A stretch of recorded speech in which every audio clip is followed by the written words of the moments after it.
സംസ്ഥാനത്ത് അമീബിക് മസ്തിഷ്ക ജ്വരം വലിയ ആശങ്ക പടർത്തുകയാണ്. അപ്പോൾ എവിടെയൊക്കെയാണ് കേസുകൾ, എന്തൊക്കെയാണ് ആരോഗ്യവകുപ്പ് സ്വീകരിക്കുന്ന നടപടികൾ എന്നുള്ളത് നമുക്കൊന്ന് പരിശോധിക്കാം.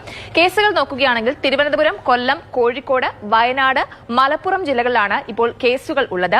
ഒഴുക്കില്ലാത്ത ജലാശയങ്ങളിൽ ഇറങ്ങരുത് എന്നതാണ് പ്രധാനപ്പെട്ട മറ്റൊരു നിർദ്ദേശം. ഇറങ്ങേണ്ടി വരികയാണെങ്കിൽ നോസ് പ്ലഗോ അതേപോലെ തന്നെ മൂക്ക് വിരലുകളാൽ മൂടുകയോ ചെയ്യുക എന്നുള്ളതാണ് ആ നിർദ്ദേശം.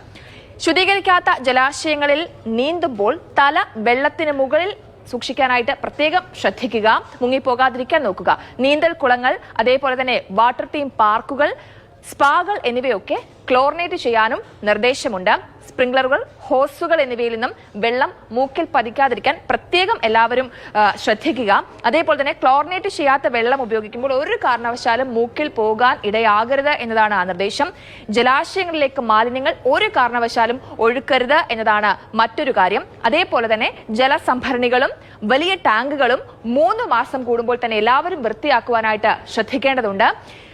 ഇതൊക്കെയാണ് പ്രധാനപ്പെട്ട നിർദ്ദേശങ്ങളായിട്ട് വരുന്നത്. എന്തായാലും ഈ അമീബിക് മസ്തിഷ്ക ജ്വരം വലിയൊരു ആശങ്കയാകുന്ന ഒരു സാഹചര്യത്തിൽ ജനങ്ങൾ ജാഗ്രത പാലിക്കുക, ആശങ്കപ്പെടാതിരിക്കുക എന്നൊരു നിർദ്ദേശമാണ് ആരോഗ്യ വകുപ്പ് നൽകുന്നത്.